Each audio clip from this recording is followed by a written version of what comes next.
Sur ce, mesdames et messieurs, encore bonsoir. Je vous prie de recevoir avec des ovations la table de séance. Et nous aurons monsieur Liba Stéphane, journaliste, sous vos ovations s'il vous plaît. Degra, Roda, Nicole, Marie, Happy. Voilà. Une femme dont le parcours reflète l'amour et l'appel de Dieu. Elle a bénéficié du concours de l'expérience et de la confiance d'une maison d'édition, une maison dirigée par un homme de Dieu également exceptionnel. Il s'agit du prédicateur en titre et journaliste de formation et de profession aussi, Stéphane Liba. Jean-Stéphane Liba, que je vous prie de recevoir sous des ovations. Grand animateur devant l'Éternel, mesdames et messieurs, chers invités, tous en vos rangs, grades et qualités, je vous salue au nom du Seigneur. Je prie que 2025 par anticipation soit une année de bonnes nouvelles pour chacun. À quelques semaines de la fin de l'année, je prie que vous et vos familles respectives, vous soyez plongés dans l'invisibilité du sang de l'agneau, qu'aucune mauvaise nouvelle ne frappe à vos portes. Et également à quelques 2 semaines de 2025, s'il y avait de bonnes paroles qui avaient été dites sur vous et sur nous, lesquelles n'ont pas encore connu un début d'accomplissement, je prie que l'alpha et l'oméga amènent à accomplissement ces paroles au nom de Jésus. Amen. Je n'ai pas entendu votre amen. Amen. Voilà. Cela dit, le 16e président des États-Unis, le président Abraham Lincoln disait, et je cite, « Si nous pensons que la connaissance est chère, nous allons essayer l'ignorance. Et nous allons voir la différence entre l'ignorance et la connaissance. » Et très honnêtement, dans cette salle, nous pensons que l'ignorance coûte plus cher que la connaissance. La parole de Dieu ne dit-elle pas que son peuple périt par manque de connaissance? Donc ce soir, nous sommes venus célébrer la connaissance, nous sommes venus écraser l'ignorance et célébrer la connaissance. Et je prie que 2025 soit également l'année de la connaissance. Amen. Et pour revenir à l'ouvrage, c'est un ouvrage de qualité supérieure. Nous avons travaillé sur une année, docteur, et exigeante. C'est une exigence qui nous a amené également à un autre standard. Et nous avons travaillé pour que l'ouvrage soit là. Nous bénissons le Seigneur. Le plus important, c'est la qualité de l'ouvrage. Et pour ne pas faire long, au nom de tous les pouvoirs qui nous sont conférés en tant qu'éditeurs, nous la déclarons immortelle ce matin, enfin cet après-midi. Pourquoi? Parce qu'un artiste écrivain, un artiste de façon générale et un artiste écrivain ne meurt jamais. Physiquement, on peut être rappelé après 50 ans pour aller se reposer de nos œuvres. Mais nos œuvres, en tant qu'écrit, restent toujours. Si on parle d'Amadou Kourouma, il est encore en vie. Platon, Aristote et tous les noms que vous connaissez, ils ne sont pas là, mais ils sont là parmi nous. Et Dieu merci, avant d'arriver à cette salle, vous-même vous avez dû voir la bibliothèque, enfin la librairie, avec plus de 1500 ouvrages disponibles. Et je pense qu'après la dédicace, elle également, on va la mettre au panthéon de cette librairie pour que des années après elle, on puisse voir Marie Happy, la gloire de Dieu manifestée. Je ne voudrais pas être long, je voudrais vous remercier et prier chacun de diffuser l'œuvre autour de soi. Sur ce, docteur, merci infiniment de l'invitation, que Dieu vous bénisse et je vous remercie. Faculté de pharmacie, ex-vice-doyen de cette faculté. Et pour ce soir, il est représenté par l'une de ses plus proches collaboratrices, à la personne de Madame Daou, que je vous prie de recevoir. Bonsoir à tous. Que Dieu vous bénisse. Nous sommes rassemblés ici pour célébrer notre Seigneur au travers de Dr Adingra, au travers de cet ouvrage « Gloire de Dieu manifestée ». Donc, j'ai la lourde charge de représenter le professeur Luc Quadio, qui est la critique littéraire de cet ouvrage. Professeur Luc Quadio, comme le présentateur l'a dit, qui est professeur à la fac de pharmacie, ex-vice-doyen de cette faculté. Donc, le professeur a connu Dr Adingra depuis longtemps. Depuis longtemps, ils se connaissent, ils sont compagnons de foi, ayant fait la communauté du chemin neuf.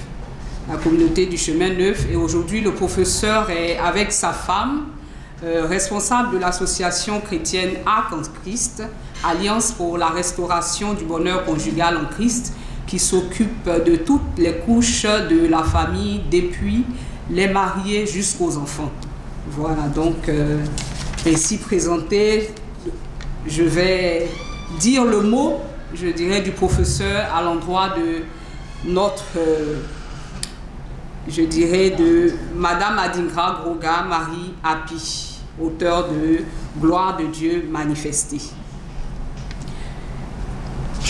Nicole est une flamme de feu du chandelier d'or que le diable a voulu mettre sous le boisseau. Ceci se voit tant au niveau familial, au niveau professionnel que spirituel. Et ce livre est le témoignage d'une foi triomphante dans la simplicité, dans la marche, dans l'amour de Dieu et dans la vérité de la parole de vie.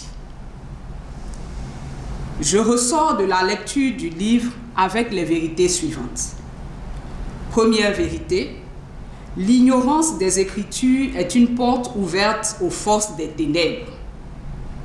Comme nous pouvons le voir dans Osée 4, verset 6, « Mon peuple est détruit parce qu'il lui manque la connaissance. » La deuxième vérité que je tire de la lecture du livre, les esprits de famille sont dans la vaine manière de vivre héritée de nos pères.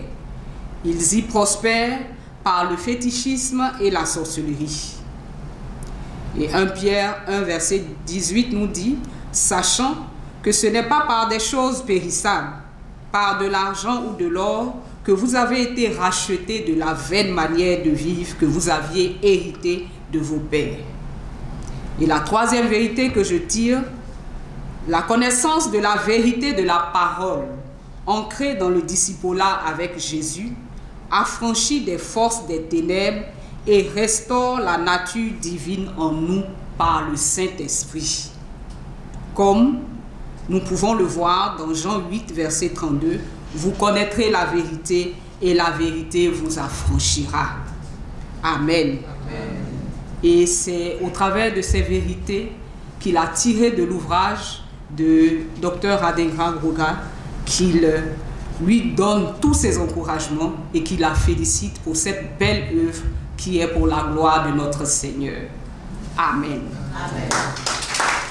Dr Adingra Groga Nicole Marie Api. C'est donc ce soir à la dédicace, ce jour du 13 décembre 2024, à la librairie Carrefour de Cocody. Avant tout propos, permettez-moi de remercier toute cette assistance en vos rangs, grades et qualités pour avoir répondu à notre invitation ce soir. Ce jour est un grand jour. Il faut le noter, c'est un grand jour. Voilà. Pourquoi avoir écrit ce livre et dans quel contexte? D'abord, l'impétrante que je suis est très grande lectrice. J'ai parcouru d'innombrables ouvrages dans les collections roses, vertes, classiques depuis mon enfance. Il fallait donc écrire le mien propre, n'est-ce pas, un certain jour, une fois que j'en aurais fini avec le travail de tous les jours. Mais je n'en connaissais ni le titre, ni les conclusions avant de commencer. C'était donc un projet certain et je gardais cette promesse au fond de moi avec certitude, en le partageant ici et là avec certains proches afin d'immortaliser certains pans de ma vie, de ma modeste vie, pour la postérité, en quête, n'est-ce pas, de repères, de valeurs Et en guise de remerciement, n'est-ce pas, à ce grand Dieu pour ses innombrables bienfaits et interventions dans ma vie. De façon indéniable, il a énormément marqué cette vie par des interventions atypiques. L'opportunité m'a donc été donnée durant les mois d'année sabbatique et également depuis ma retraite, n'est-ce pas, de concrétiser ce rêve, enfin, n'est-ce pas, de l'écriture. L'élément catalyseur à proprement parler a été sans aucun doute l'équipe de du dévoué monsieur Leba Stéphane, notre éditeur, car ce dernier est venu à moi me disant qu'ils sont capables d'écrire un bouquin à partir simplement des échanges oraux qu'on aurait, parce qu'ils viennent avec des magnétos et tout ça, ils prennent des notes. Donc, sans que je fasse quoi que ce soit, ils m'ont donné la garantie d'écrire le livre. Alors là, j'ai sauté sous l'occasion. Je me suis dit quelque chose qu'on n'arrive pas à faire, n'est-ce pas? C'est très bienvenu. Donc, ils sont venus chez moi et sous ma dictée, ils prenaient des notes. Quelle facilité alors de se retrouver auteur sans grands efforts, en communiquant simplement, oralement, avec une telle équipe. Nous avons donc démarré, mais j'ai vite déchanté du fait de la difficulté pour les autres à saisir et à exprimer convenablement, n'est-ce pas, notre pensée, nos sentiments, etc. Ou la difficulté à nous faire bien comprendre de l'autre. On n'est vraiment jamais mieux servi que par soi-même. J'ai donc résolu de le faire par moi-même et pour éviter ainsi toute contrariété et frustration. Et c'est ainsi que j'ai pris goût à l'écriture très rapidement, agençant les différents chapitres pour la réalisation de cette œuvre que nous avons l'honneur de vous présenter ce jour, moi, professionnel de la santé, ayant passé au moins 30 ans dans l'enseignement de la médecine, dans les soins aux patients, etc. Rien donc ne me prédisposait à cela, mais comme je le disais tout à l'heure, les liens avec mon Seigneur Jésus étaient des liens vraiment très, très concrets et très vrais. Voilà, comme disait tout à l'heure le frère, j'ai même demandé au Seigneur de m'épouser. J'ai trouvé ça un peu bizarre, mais c'est venu du fond de mon cœur, donc je le lui ai dit. Et vraiment, ça a été extraordinaire. Nous allons lire ça tout à l'heure dans le livre. On continue. Alors, à ce stade de mon propos, je me permets également de remercier Timothy Welch, qui est intervenu pour la correction de ce document. Vous le connaissez, il était à Abidjan, c'est un Américain extraordinaire. Il parle mieux français que les francophones. Il a détecté toutes les fautes sur le plan de l'écriture de la Bible. Donc, on ne peut pas du tout raconter des histoires avec ce gars-là depuis les États-Unis. J'en ai été très touché. Voilà. Alors, je voulais aussi attirer votre attention sur le fait que quand vous prenez ce bouquin, pour ceux qui l'ont déjà acheté tout à l'heure, qu'il a été édité, n'est-ce pas, le 10 décembre 2022, la dernière page complètement à la fin, le 10 décembre 2022, et quelle conclusion on peut tirer? Ça fait plus de 2 ans. Et bientôt, on rentre dans la 3e année. Voilà. C'est dire qu'il y a eu beaucoup de combats. Déjà, le fait d'avoir écrit ce bouquin, vraiment, ça a suscité... Vraiment, l'ennemi s'est levé. Ça a été extraordinaire. Je me suis retrouvé avec une attaque cardiaque. Pourtant, je ne mange pas grand-chose. Donc, le cœur a pris un coup. Il a fallu m'opérer pour le cœur. De la même année, en 2022. Ensuite, ça a été un kyste ici, qu'on m'a dit, oh, ça c'est certainement un cancer. On m'a opéré, ils se sont trompés du diagnostic. Un enfant de Dieu, c'est un peu difficile. Et puis après, il y a eu encore un tas d'événements difficiles qui m'ont vraiment bloqué, entre guillemets. Et chaque fois qu'on devait faire cette dédicace, il y avait des choses qui venaient. Et donc, j'ai décidé, il y a 2 semaines, j'ai regardé le calendrier et j'ai dit ça va se passer un vendredi 13. Parce que dans la tête des gens, vendredi 13, c'est toujours associé à des mauvaises choses. Voilà. J'ai dit je vais choisir ça, si c'est le chiffre de Satan, et puis on va voir. Voilà. Donc je vais le décrire. J'ai eu tellement mal que je me suis dit ce sera impossible de rentrer en 2025 sans cette dédicace. Même si je n'ai pas les moyens financiers on va se débrouiller. Et c'est ce qu'on a fait. Et puis le Seigneur pourvoit. Le Seigneur pourvoit de lui-même. Et je bénis Dieu parce que je vois qu'il est avec moi. Je vois qu'il est d'accord avec cette œuvre. Et donc je ne cesserai pas d'écrire. D'ailleurs, je suis enceinte de beaucoup de choses. Ça aussi, ça me pousse à en finir avec ça. Alors, l'analyse succincte de l'œuvre révèle non un texte descriptif tenant d'un bloc tel un roman, mais plutôt la sélection de faits marquants de ma vie sous forme de chapitres évoquant la spécificité des années les unes après les autres jusqu'à ce jour.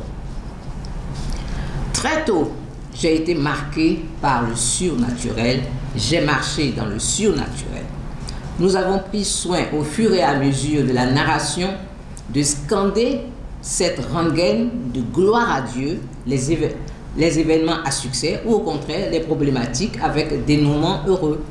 Nous avons réalisé que la vie menée n'était pas le fait du hasard, mais très fortement marquée du sceau de notre Dieu Jésus-Christ, que nous nommons aujourd'hui, qui est superstar, avec qui nous avons marché tout le temps et pour qui nous servons l'évangile à tous ceux qui viennent vers nous.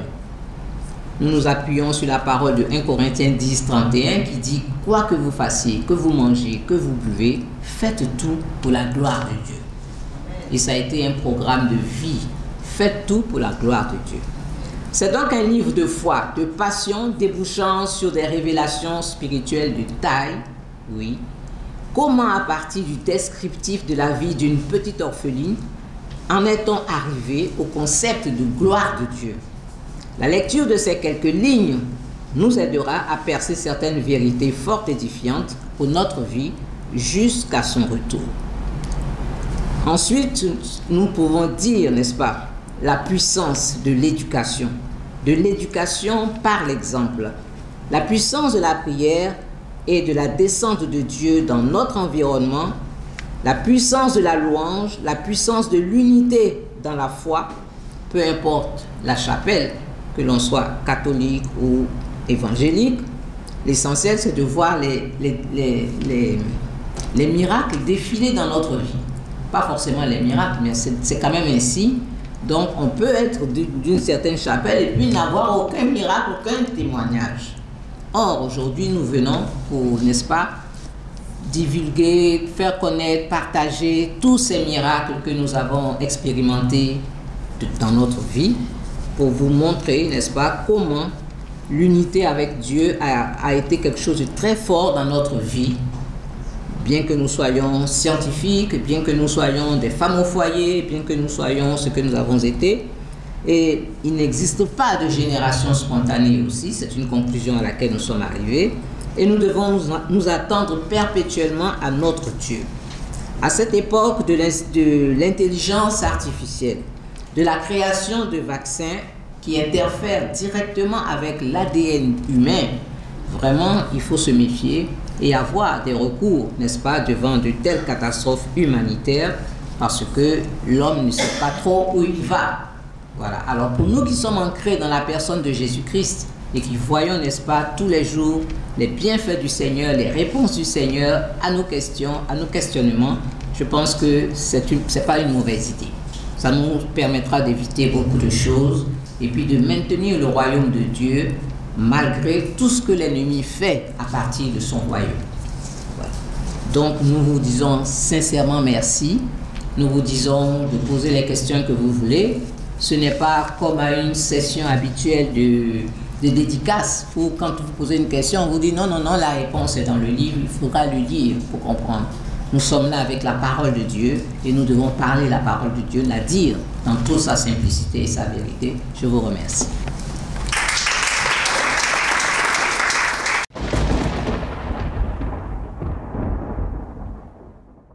À page 111, en 2018, j'ai été nommé chef de service des urgences médicales avec mon statut de maître assistant. Voici la partie qui nous intéresse, c'est que quelques temps après, vous démissionnez de ce poste.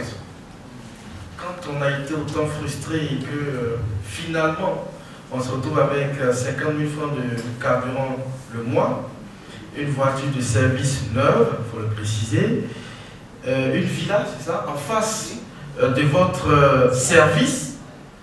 Pourquoi démissionner? Pour un jeune qui nous écoute, c'est dit, ben, pour moi c'est le couronnement. Parce que vous précisez tout de même que vous êtes maître assistant et non maître de conférence titulaire. Que s'est-il passé? Le service ne nous appréciait pas.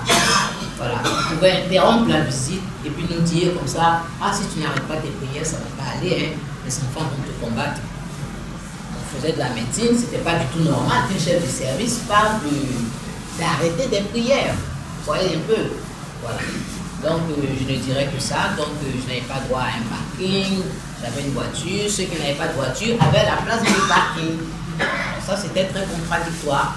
Maintenant, concernant le fait que j'ai été chef de service des urgences médicales, ils m'ont donné ce service complètement vide, exempt, il n'y avait absolument rien, mais ça s'appelle le service des urgences.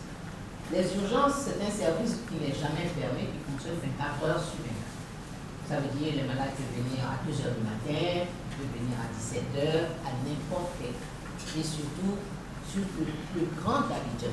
Alors, quand quelqu'un arrive d'Abobo à 2 h du matin et que vous n'avez pas une aiguille, je ne sais pas si vous l'utilisez, ils mettent toutes leurs économies dans le transport, pensant qu'il y aurait un accueil médical, bien sûr. Et quand ils arrivent, c'est maintenant qu'on commence à faire des ordonnances à 2 h du matin, aller chercher la pharmacie du garde et puis acheter ça. Ce n'est même pas sûr de trouver des médicaments des urgences dans les pharmacies, dans les officines habituelles. Donc j'ai trouvé que ce n'était pas bien. J'ai dit, moi j'ai déjà ma voiture, je n'ai pas besoin de ta clinique là. Les 50 000 de carburant aussi, tout ça, c'est pas ça le problème. Il a mis tout ça sur mon visage pour vous montrer qu'il est capable de faire quand même quelque chose, mais les médicaments et tout ça, rien du tout. Bon, alors, vous comprenez que c'était très frustrant pour le médecin que je suis.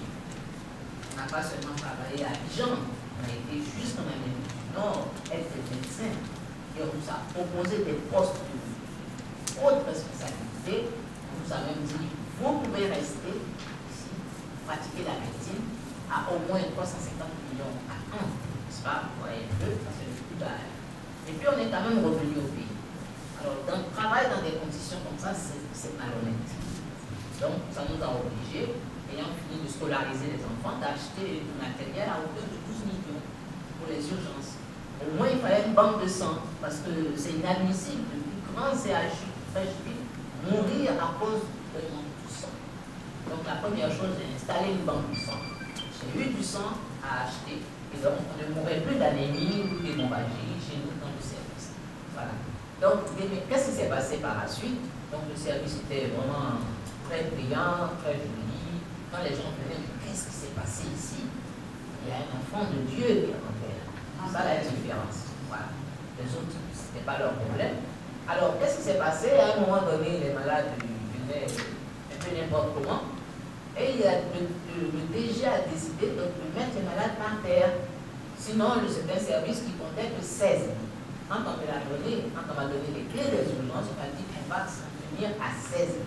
Sinon, ce ne sont plus les urgences. On ne peut pas rester hospitalisé une semaine aux urgences. Ça ne se fait pas.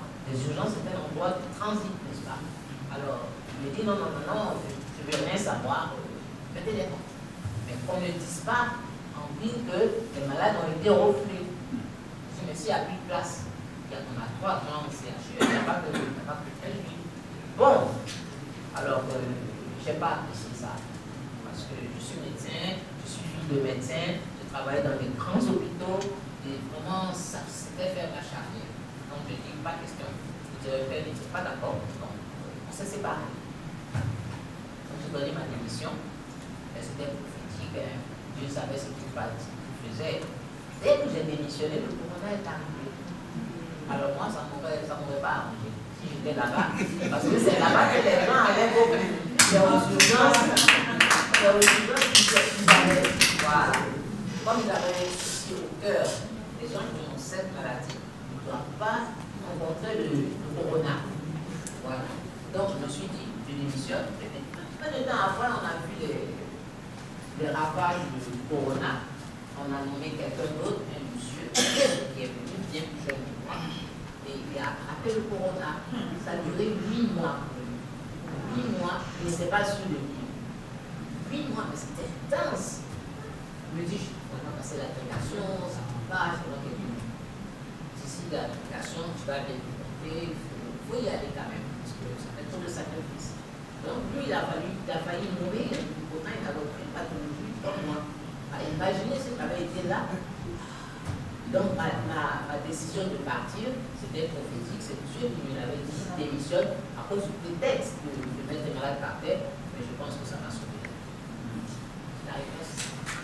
Dans la pratique de la médecine, nous avons là l'ancien président de l'Ordre des médecins, le docteur Aka, qui a traité beaucoup de ces choses-là, de ces cas-là, parce que quand ils sont posés, il faut les résoudre. Et vraiment la chance que j'ai eue, la grâce que j'ai eue, les responsables de la caisse de stabilisation, il y a quelques années, dès que vous perdez quelqu'un, vous font une aide, 300 000, 400 000, selon le degré de parenté de la personne décédée, pour les financer.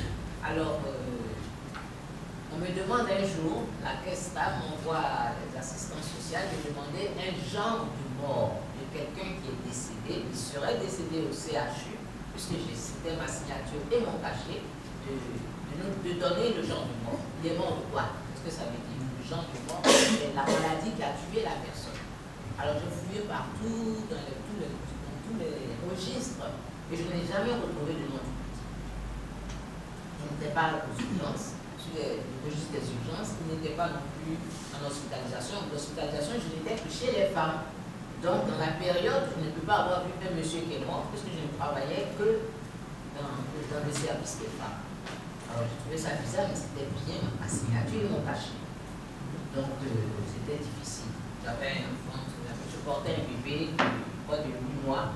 Donc, je passais toute la nuit en prière. Seigneur, mon mari est allé en secours, il travaille, il n'est pas là, je suis toute seule. Et voilà ce cas qui se présente. Visiblement, je ne connais pas le malade, je n'ai pas vu mourir ce patient puisqu'il n'est pas inscrit dans les registres où moi je travaille. Mais c'est bizarre. Alors, la caisse me dit, il faut que vous fournissiez ça. Donc, les patrons vous demandent en audience de parler avec vous. Alors, quand je suis arrivé, ils me disent, c'est toujours votre nom qui sort pour les décès. Je dis, comment? On dit, si. Dès qu'il y a un décès, c'est docteur Adema, c'est docteur Adema. Donc expliquez-nous aujourd'hui le genre de mort de celui-là. Avant de commencer à parler, visiblement tout le monde voyait que je n'avais pas de solution. Le papa du petit était là, il s'est mis immédiatement à genoux. Il m'a dit, pardon madame, mon fils n'est jamais mort au CHU. J'ai fait ça pour avoir 300 000. Devant les patrons.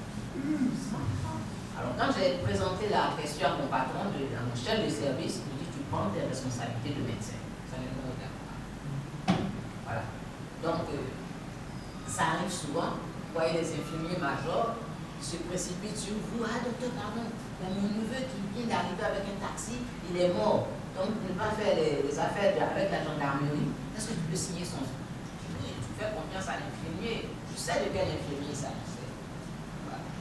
Donc malheureusement, si vous faites confiance à quelqu'un dans un CHU, c'est à ça que vous allez vivre. Donc c'était ma signature, mon cachet, je ne peux pas le nier, mais simplement, il n'y a jamais eu de mort d'homme. Voilà ce qu'on a.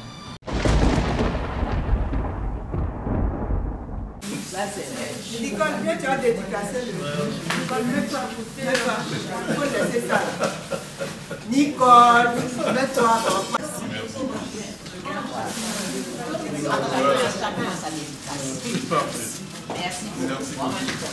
Je suis le docteur Akafou Florent. Je suis l'ancien président de l'Ordre des médecins. Et Nicole est ma jeune sœur sur le plan promotion. Mais j'ai eu à la rencontrer à plusieurs reprises. Et il y a des liens d'amitié profonds qui se sont installés au fil des ans, à tel point qu'elle a souhaité que je sois le parrain d'un de ses fils, qui est devenu un adulte marié maintenant. Et je savais qu'elle priait beaucoup.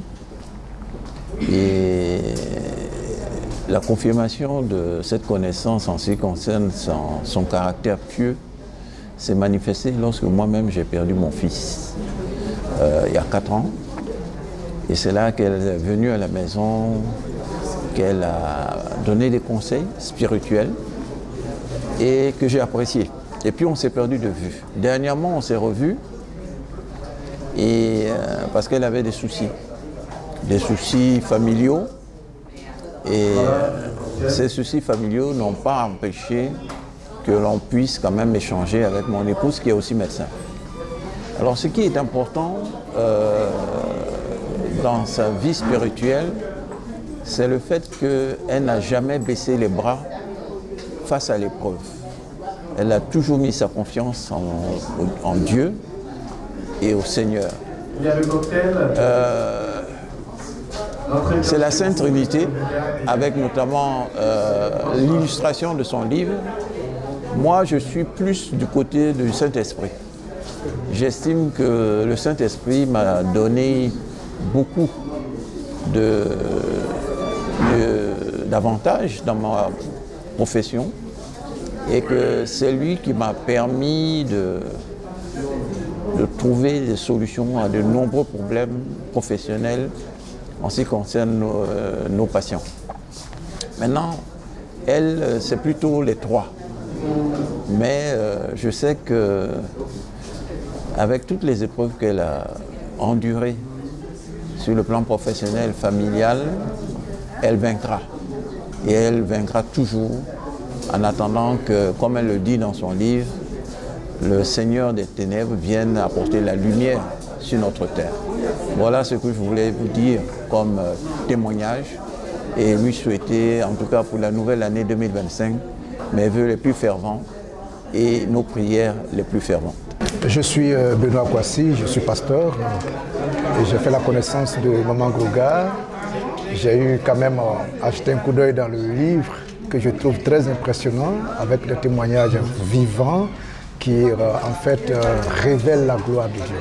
Et je voudrais profiter donc de l'occasion pour inviter toutes les personnes à faire connaissance avec ce livre très enrichissant, très édifiant et qui pourra également les aider dans la connexion avec le ciel, c'est-à-dire la gloire de Dieu manifeste dans leur vie. Voilà, merci beaucoup. Je suis le pasteur Aké de l'église Action Chapelle Côte d'Ivoire. Je suis au niveau du Yopougon. Et Dr Groga, c'est mon docteur personnel. Et je crois que je l'ai connu très longtemps, depuis 2000.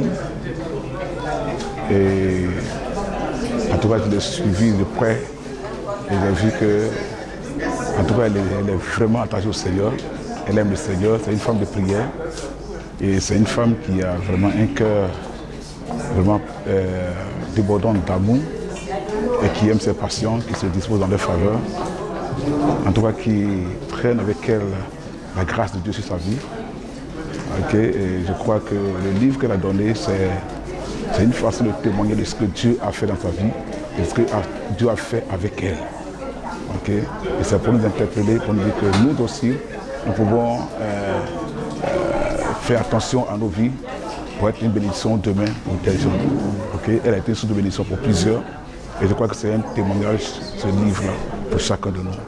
Que Dieu nous bénisse. Merci beaucoup. Je suis Ludovic Ndriao, comme le dit la sœur derrière, l'oncle aux enfants Adingra Achou, pas biologique mais intégré à la famille. Donc, ok. Je suis venu à cette cérémonie pour encourager ma sœur, Dr Groga. Au-delà de l'encouragement, c'est surtout l'admiration que j'ai pour une chrétienne qui a pu comme ça traduire dans sa sphère professionnelle la foi qui l'animait. Parce que tout ce qu'elle a évoqué est mu par la foi.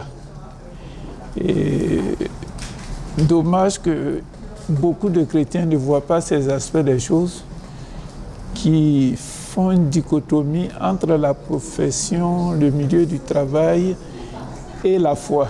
Or, on devait arriver à vivre notre foi dans notre milieu de travail, faire une fusion. Merci.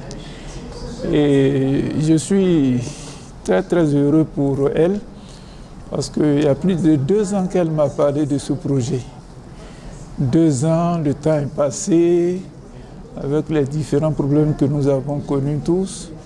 Et j'ai pensé qu'elle avait jeté l'éponge. C'était mal la connaître. Aujourd'hui, nous arrivons donc à cette cérémonie qui permet à l'œuvre de sortir. Donc c'est vraiment beaucoup de félicitations à Docteur pour l'œuvre qu'elle a écrite. Merci beaucoup de me donner donc la parole. Je voudrais déjà féliciter, je dirais, l'auteur pour la qualité de l'ouvrage. Et véritablement, je pense que ce qui est frappant dans l'ouvrage, c'est que c'est du vécu. Et en général, je dirais, le vécu vaut mieux que les histoires. Donc on peut raconter de la fiction, mais lorsque quelqu'un, je dirais, peut, au travers d'un ouvrage, ressortir les choses qu'elle a vécues, ça c'est vraiment instructif et vraiment on peut tirer, je dirais, de belles leçons de vie. Donc de l'expérience que le docteur donc, a vécue. En tout cas, nous l'encourageons pour la suite de ses écrits, comme elle le disait tantôt. Elle est encore scène de beaucoup de choses, donc nous avons hâte de voir donc, toutes ces choses-là qui vont ressortir encore. Donc nous invitons, je dirais, ceux qui n'ont pas pu être là, de se procurer l'ouvrage. Donc pour le lire, je pense que ce sera un vrai délice en termes de lecture. En tout cas, merci et félicitations, nous vous encourageons. Je suis docteur Adengra Nicole Koroga, auteur du livre Marie Appi, Gloire de Dieu manifestée. Aujourd'hui, c'est un grand jour de ma vie où j'ai pu faire la dédicace de ce livre afin qu'il soit vendu, qu'il soit connu, qu'il soit répandu à travers le monde entier. Parce que nous envisageons également sa traduction en allemand et en anglais. C'est un grand jour. Je n'ai pas autre chose à dire. Je suis la plus heureuse et c'est un grand jour.